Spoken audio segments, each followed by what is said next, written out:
Welcome to Complete BS, the official podcast of couch coaches everywhere. Not just football.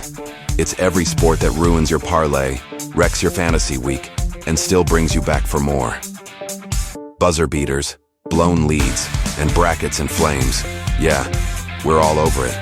Unfiltered takes, armchair analysis, and enough bold opinions to fill a playbook. Hosted by Brien Schmuck, sports junkie, the Saban of stats, and your official voice of I could coach better than that. Let's go. Hey everybody, I'm Brien Schmuck, and let's talk some football. What do you got for me, AV? BS, what's going on, man? You want to talk some coaches? Let's do it. Let's start at the top then. Who's the best coach in college football right now, according to you? For my money, I think it's Dabo Swinney. He's got 2 national titles. He's got multiple conference championships. He's been doing it a long time at Clemson. He's doing things the right way. Kirby Smart's right there, probably like 1B. He's also got the 2 titles, multiple conference championships. Just doesn't have the same longevity. Kind of 1A, 1B there for me.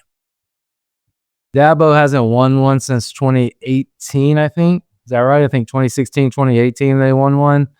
Kirby's won 2 since then, but they're both winning 10, 11 games like every year. And they're both top 10 teams this year. Absolutely. They're going to be in the thick of it. One of the things Kirby did that was impressive was went 8-0 in the SEC 3 straight years, 21, 22, 23. Who are your favorites outside of the top 2 obvious? So if I were hiring a coach today to start a program, if I'm the athletic director, I'm going out to Oregon. I'm going to Dan Lanning. I don't think you're pulling Kirby or Dabo from their jobs. Dan Lanning, it would take the right job to pull him, but he's the guy that I'm going after. I think he does things the right way. I love how he builds his staff. Great defensive mind. He's a tenacious recruiter. He's bought into NIL. He's head first into it. I think that's the top guy you look at. If I had to go a second route, I'm looking at Notre Dame's Marcus Freeman. Took them to the national championship last year.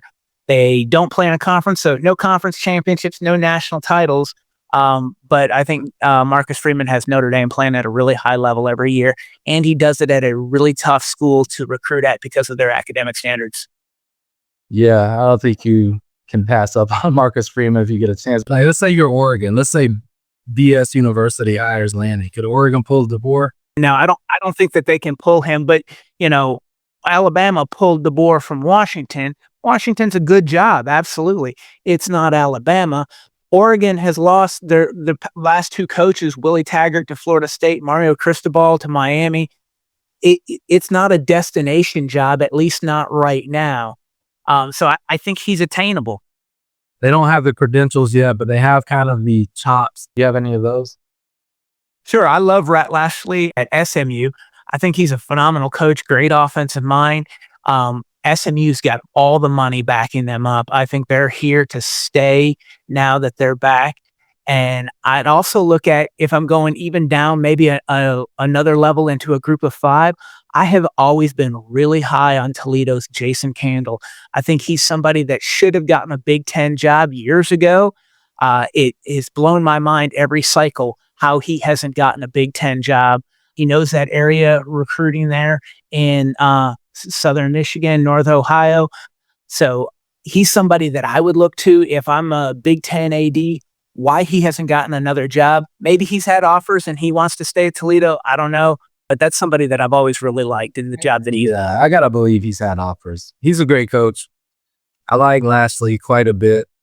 What about like Kenny Dillingham? He's at home, so I don't know if he'll go anywhere. But like if Alabama or Georgia comes offering, he'd listen, right? So, and I think he's at home. It's different. Arizona State versus Georgia. He's at home. Yeah. So I think that's a big difference. It would take the right job to pull him out of the Valley. He loves it there. That's where he wanted to be.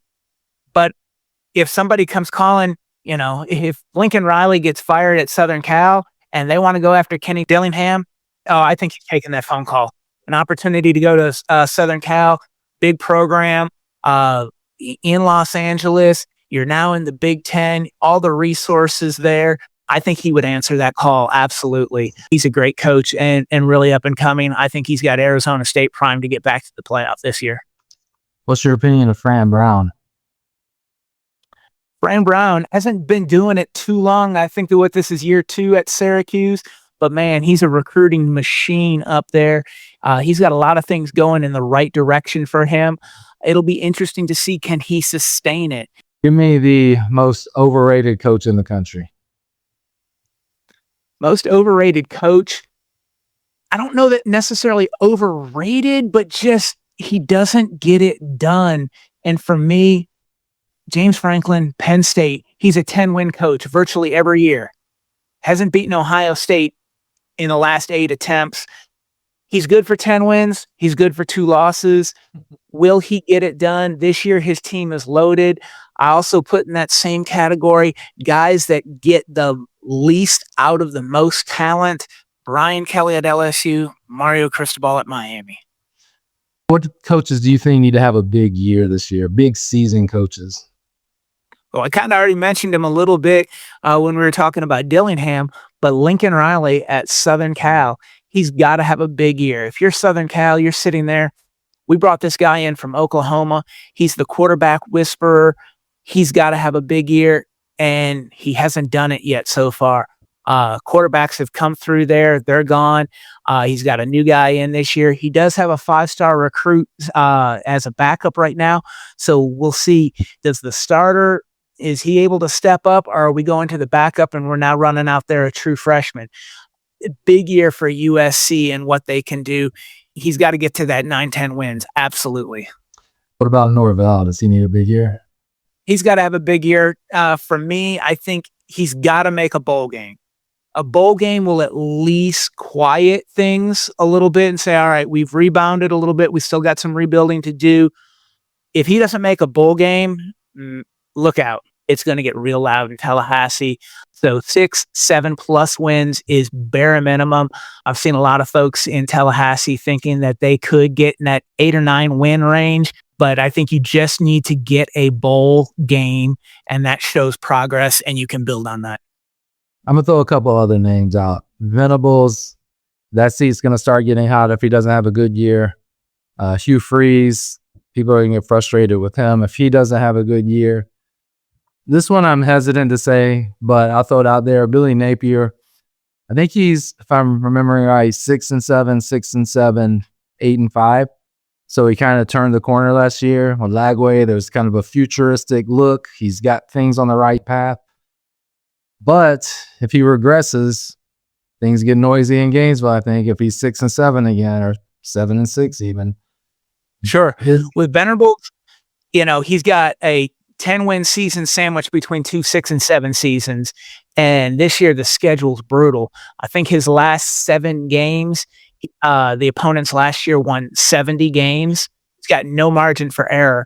He's got a real big game in week 2 when Michigan comes in. He's got to start fast. He really needs a 6-0 start to start the season. So that Michigan game is huge before you get into those last 7 games against the SEC. Hugh Freeze, he's a Mario Cristobal. He wins the offseason. He recruits amazing.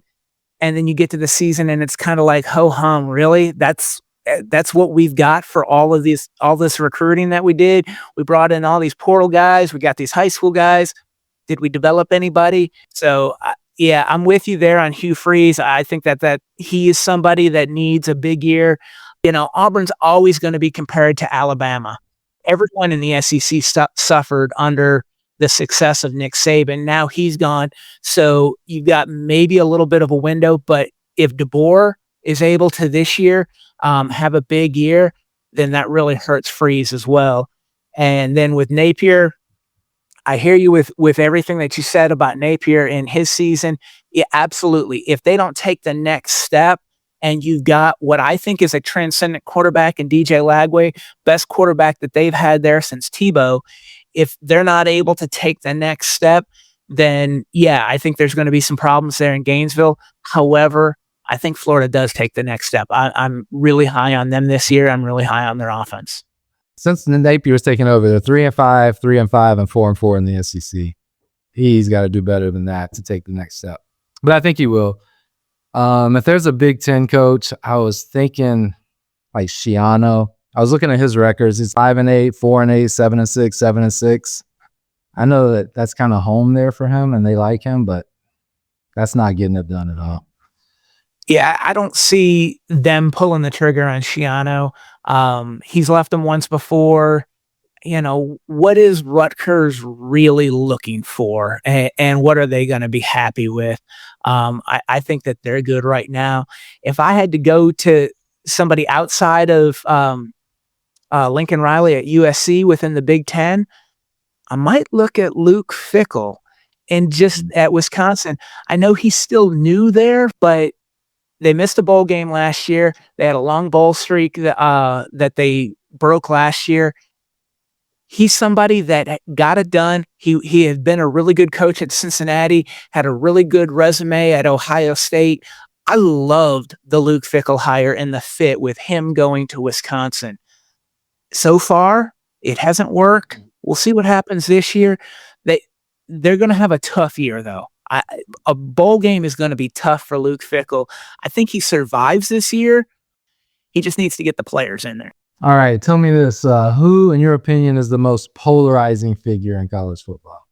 Man, when you're talking polarizing, can there be anybody but Coach Prime? I mean, if you're a Colorado Buffaloes fan, you love everything that Prime has brought to Boulder. The money, the notoriety. I mean, if you're the admissions coordinator, you love everything about it. Admissions are up at Colorado. Everything in Colorado is going great, except then you've got a lot of negativity around him also. And what's he going to do when he doesn't have Shedeur Sanders and Travis Hunter? Last year was a 9-win season. They just missed the Big 12 championship game, made a bowl game.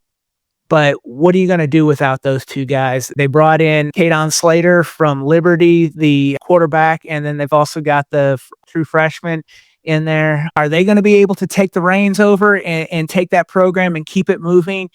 At least being a bowl-eligible team, I don't think they're going to win 9 games, but can they still stay bowl-eligible?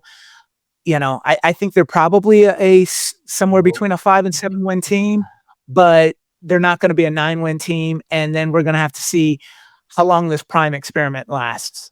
So we've gone ahead and talked about college coaches in 2025. Stay tuned for our next episode, and we're going to get a little bit deeper into college football. Thanks for listening to Complete BS. Be sure to subscribe, share, and follow us online. And tell us what you think of this episode. Use hashtag CouchCoachNation, and let's keep the conversation going.